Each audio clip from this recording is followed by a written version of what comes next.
Well, thanks so much for having me. I would hope that David and I sometime could be on the stage together, because I think the two of us combined would be two halves of a whole picture of the political landscape. Thank you to all of you for inviting me and for coming to this event. I think it is a rare event, unfortunately, and we'll talk about that a little bit, that we have a Jewish symposium in which all points of view are recognized. Like the body politic in general, we are moving towards a very polarized electorate, I think even within the Jewish community, in terms of conservatives to one side, liberals to the other, and perhaps losing some of that moderate middle. I'd like to talk today in some detail about the election and about the Jewish vote. And I'll start with a rather, I think, provocative question, and that is there still a Jewish vote? We have seen in other communities, the Catholic community, for example, that that is a highly sought-after vote in this election and in other elections. Often, a majority of Catholics determine the winner. They tend to line up with the candidate who, in fact, is elected president. 2008, for example, Barack Obama had a majority of the Catholic vote, was significant in many swing states. The Jewish vote has been different historically. Since the New Deal, Jews have overwhelmingly voted for Democrats at the presidential level. But I would say that within the last 20 or 30 years, some significant changes have occurred within the Republican Party and to a lesser extent within the Jewish community that make the Jewish community more diverse and their political choices a little bit broader. I'll start with the diversity within the denominations of Judaism. The Orthodox community tends to be much more conservative and votes Republican a very large percentage of the time. Conservative Jews, we're talking about identified, affiliated Jews, tend to be somewhat in the middle, and the Reform Reconstruction movement more on the left politically. I think that has increased over time. It will be an interesting demographic phenomenon because, as we know, the Orthodox community tends to have large families. The demography is going to be changing over time. And as the gentleman pointed out in questioning, new immigrants also have a different perspective. And I would argue that that is the perspective, frankly, of all immigrants who have lived under communism or unfree societies. They tend to gravitate towards the political party that is more expressive and more robust about free markets, about combating totalitarianism. And to my chagrin, at least since JFK, that party has almost solely been on the Republican side. So I think what we're seeing is the beginnings of a shift within the Jewish community. And then, of course, we shouldn't overlook what has happened with the Republican Party. In roughly 1980 or so, we saw the introduction within the Republican Party of activist Christian conservatives. Before that time, they had removed themselves from the political realm largely. They have now become a very active part of the Republican Party, and they are overwhelmingly pro-Israel. If you look at surveys done by the AJC, by Pew, really virtually any of them, even more so than Jews, the identification on defense of Israel, positions on Iran, tend to be overwhelmingly pro-Israel. As a result of that, I think, and as a result of outreach from the Republican Party and the prominence of pro-Israel Christian conservatives within the Republican Party, it has now become, at least at the national level, virtually impossible for a Republican to be elected who is not overtly, strongly pro-Israel. There are exceptions. Thankfully, Rand Paul is leaving Congress. I think that's something David and I would probably agree is a good thing for the body politic. But in Maine, what we've seen is the Republicans have tossed out, Pat Buchanan being the big example, who's essentially tossed out of the Republican Party by Bill Buckley Jr. And as a result, when you look at support for Israel, whether it's the Gallup poll or other polls, there has now been a bit of an imbalance. So higher levels of support for Israel, higher levels of support for a more robust response to Iran within the Republican Party than the Democratic Party. Now the question becomes, does that then translate into actual votes in November? Will Jewish voters begin to vote Republican in greater numbers? We saw one test case, a single district, perhaps not representative of the country as a whole, in the New York 9th. If you remember, there was an open seat, and it went for the Republican in that case, who then promptly ran for the Senate and lost, so that seat is back open again. And so the question is, either because of Israel, because of Iran, or because of other factors, the same factors that are making the race much more competitive this time than it was in 2008, will you see larger numbers of Jewish voters vote on the Republican side? I think there are several factors which play into this. One, I think the economic situation does, and it was in the New York 9th, give all people pause, and as a result, the president's level of support has gone down among all groups. Jews tend to be still very supportive of the president when compared to other ethnic groups, when compared to other religious groups, but much lower than it was. So I don't think it's inconceivable at all to expect that, although it's almost inconceivable that a majority of the Jewish vote would not vote for President Obama, that will be considerably lower than the 78% that we saw. The sort of target number that conservative Jews, politically conservative Jews, not religiously conservative Jews, look to is Ronald Reagan's number, which was 39–40%. Is that possible this time? I would say certainly. Many of the same factors, economic, foreign policy, that were in play in 1980 are in play now. The next issue, will it make a difference? And I suppose everything makes a difference if the races really razor close. We've all now learned a great deal about places like Iowa, Wisconsin, Virginia, Florida. These are the swing states, and if you don't live in one of those, unfortunately, your vote doesn't make a heck of a lot of difference. But in those swing states, it may very well be very close, and particularly, I would argue, in Pennsylvania and in Florida, the Jewish vote, I think, will be significant. We do have a precursor for this in 2010. We had a very close competitive Senate race in Pennsylvania. Joe Specter, who was a congressman, Democrat, against now Senator Pat Toomey. Very close race. Israel was absolutely an issue. And what we saw, it's a little hard to identify where the vote went, but one of the factors you look at is those Philadelphia suburbs. High Jewish population. Toomey did well in those areas, enough to sort of hold the state. And in a race decided by 5,000, 7,000 votes, it was significant. So that's one indication of how critical in a very close race the Jewish vote may be. And in Florida, of course, this is always a significant issue. I would also, before we turn to some questions, caution that there is a difference, an important difference, I think, between the Jewish vote and the pro-Israel vote. And this gets into, I think, attacks from the far right and the far left about what it is to be pro-Israel. You know what the pro-Israel vote is? It's 70 million Americans. Americans as a whole are overwhelmingly pro-Israel. Barack Obama, whatever you think of his record in the last 4 years, in 2001, ran as a standard pro-Israel president. He went to make his arguments on Jerusalem, on the viability of the Jewish state.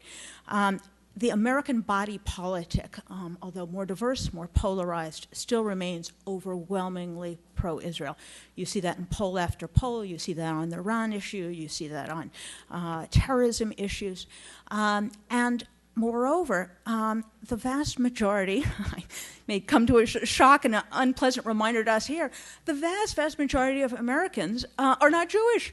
And it is the overwhelming support for Israel from non-Jewish Americans that has created on both sides a sense that it doesn't pay politically to be unsupportive of the Jewish state.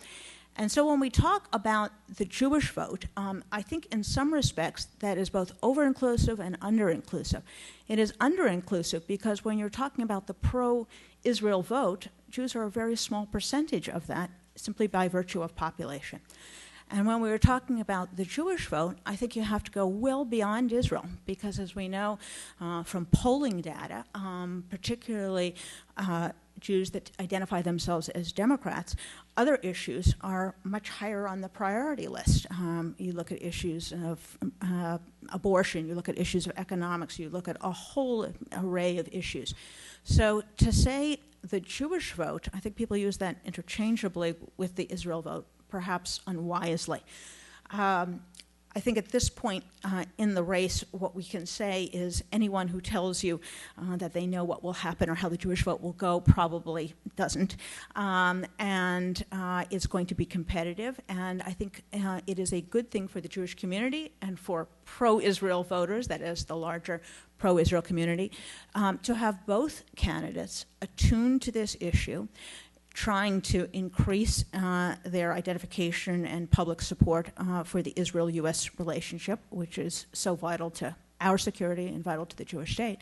And I think there's something to be said for a voting electorate, a voting constituency that is not guaranteed to either party. It's good to make politicians bid for your vote and to hold them accountable for their records.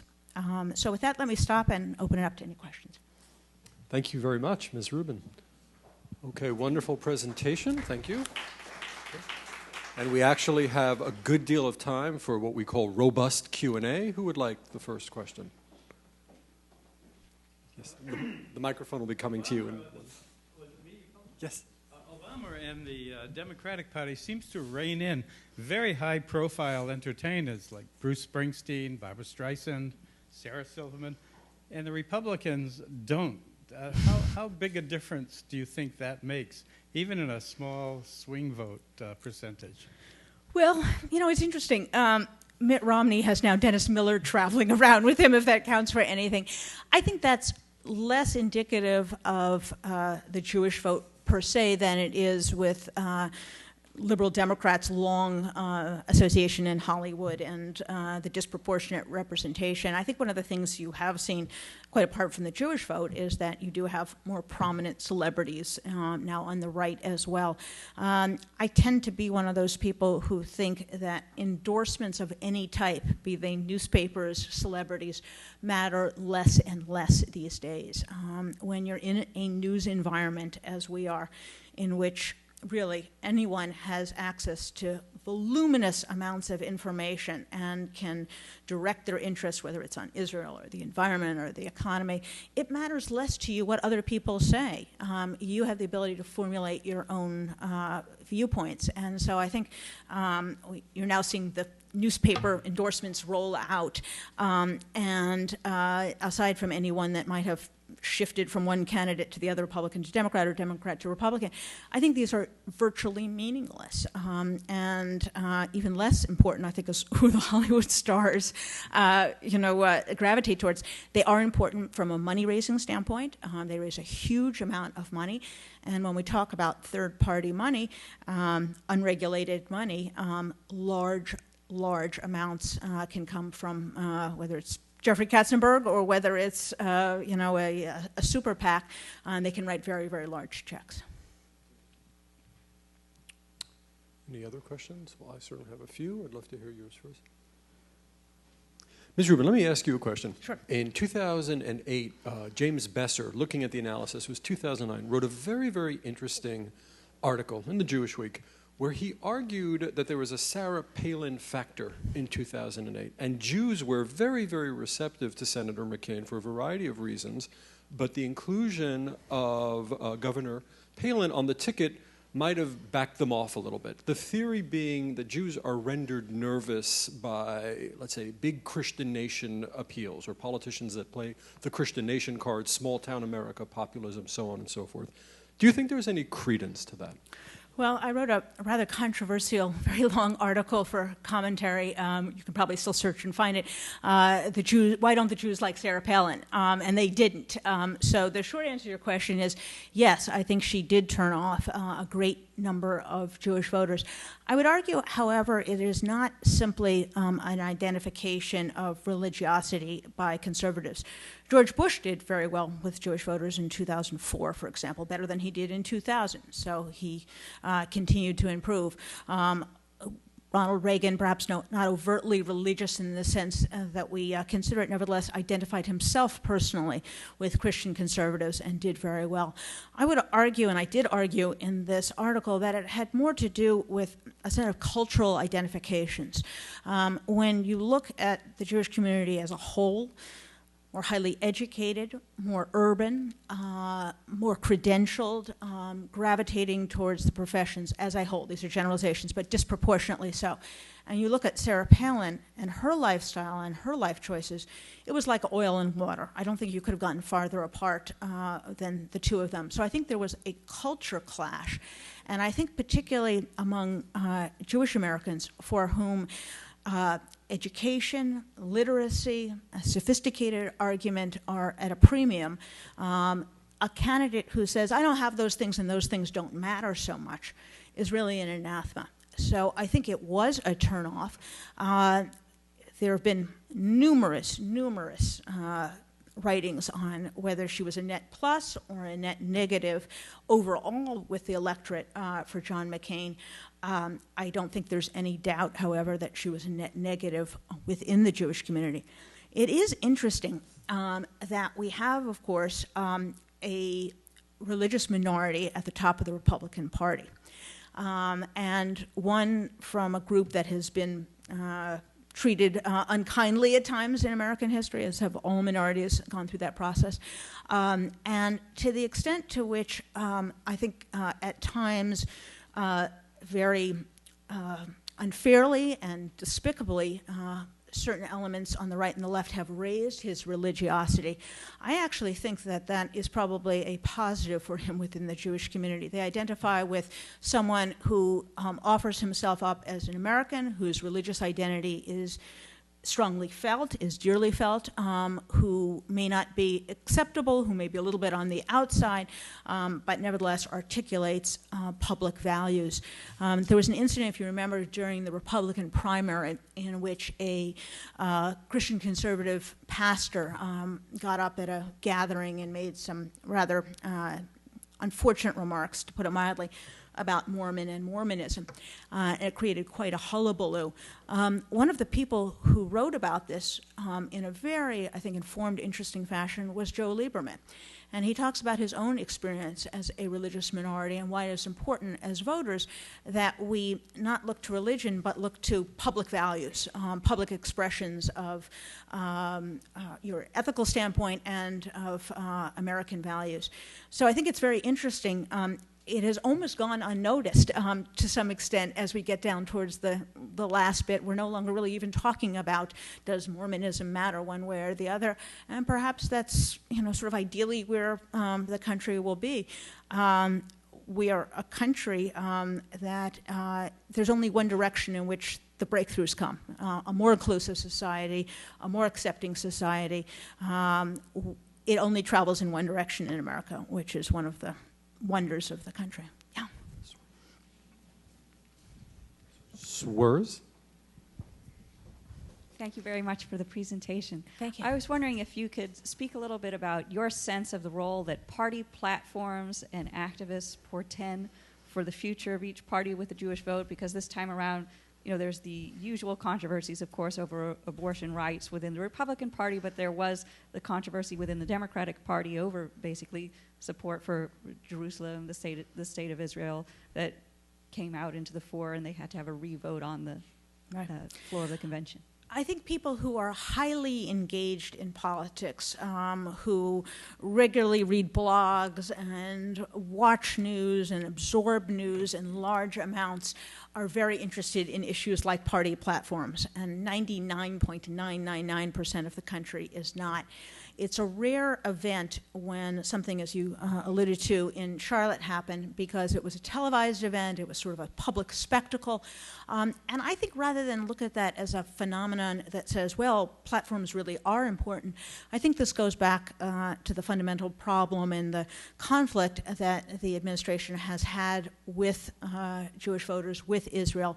In fact, the platform was trying to, I think, tact and follow the president's positions on Israel, and as a result, they wound up at a very different place than they did in 2008. Well, that's not a platform, that's the president. They're trying to follow him, as any platform committee does when you have an incumbent president. So to the extent to which there was a controversy, people noticed a change, people noticed language was not as robust in terms of opposition to Hamas, in terms of a united Jerusalem. That's because the president didn't want to be at odds with the platform.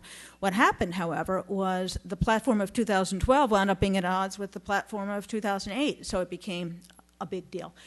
I tend to think that platforms and, frankly, conventions are sort of antiquated dinosaurs that we may see less and less of. I was not in Charlotte, but I was in Tampa, and I think to a person, members of the media, for whom I think the conventions matter more than anything else or anyone else, agreed we don't need 4 days. Maybe we don't need these things at all.